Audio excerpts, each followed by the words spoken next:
Are you ready to level up your leadership? We all need to fill our cup before we can pour out to others. Let's clear out any blocks and clogs through this series and find our leadership flow. Welcome to our 16th episode of Victory Baliwag Leadership Flow. And we want to talk about the strength of a leader. And in 1 Samuel 30 verse 1, it says there, "Now when David and his men came to Ziklag on the third day, the Amalekites had made a raid against the Negev and against Ziklag. They had overcome Ziklag and burned it with fire, and taken captive the women and all who were in it, both small and great. They killed no one, but carried them off and went their way. And when David and his men came to the city, they found it burned with fire, and their wives and sons and daughters taken captive." Verse 4, "Then David and the people who were with him raised their voices and wept until they had no more strength to weep." And I think about David, who was prophesied to be a leader by Prophet Samuel, and yet this is happening, like expectation versus reality. Sometimes there's a vision about your leadership and people are pushing you and nothing happens. But sometimes it just really happens, even though you're doing nothing.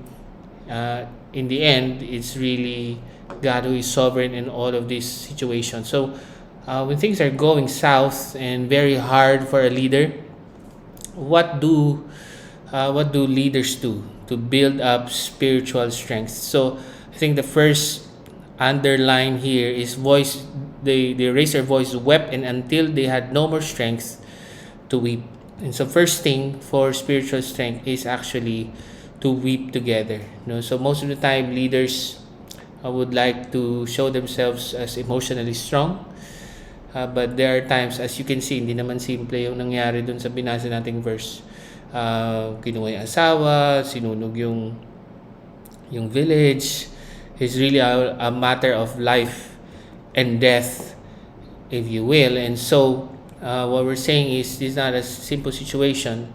So it's okay to weep, lalo na kung ganito kagrabe yung situation. They wept together. And alam ko, may ibang mga tao who are actually growing bitter with David's leadership at this time. So verse 5 says there, David's two wives also had been taken captive, Ahinoam of Jezreel and Abigail, the widow of Nabal of Carmel. So it's not just the people, but mainly David himself. There's something life and death situation going on sa kanyang family. And verse 6 says there, "And David was greatly distressed." So the question is why? "For the people spoke of stoning him, because all the people were bitter in soul." And so as a spiritual leader, victory group leader, sometimes you get undeserved honor, but you also sometimes get undeserved blame.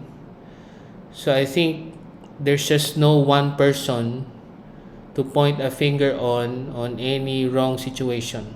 Lahat merong tama, lahat may mali, but the tendency is to point to just one person. But hopefully, we take responsibility for both honor and blame and own up to mistakes without letting bitterness consume you.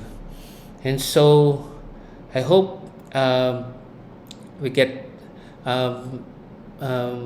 when we get honor that we don't deserve, so we reflect it to the people who should really get that honor.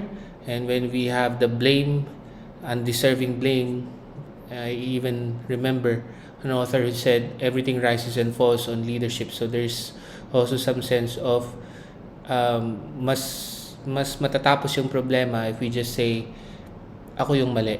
Okay, and then so what can we do? So continuing on, but David strengthened himself in the Lord his God. And so may iba yung mga tao na gustong bumato sa kanya. Iba rin yung mga tao na ka-weeping niya. So most probably ito yung team niya talaga who is with him. And even though nag-iyakan sila, David still needed to know what to do next. And so what David did is to strengthen yourself or himself in the Lord.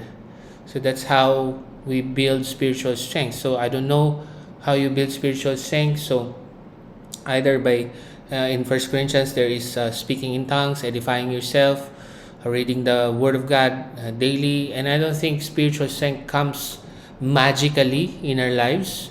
Para lang din gym yan, no? You build it, and so when the time comes, when the spiritual leader has a great challenge, we will know if there is strength in him. And so the following verses would show us that David was able to have wisdom to stay on mission.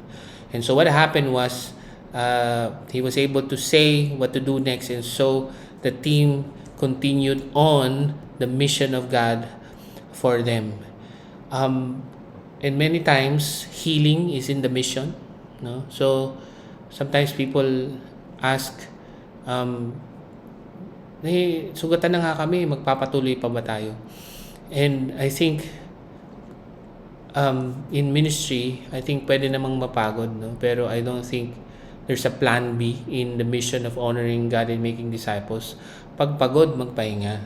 But it doesn't mean that we're gonna quit, no? Kind of like that kinalog na soft drinks, di ba? Pag kinalog mo siya, nalito-lito na yung soft drinks.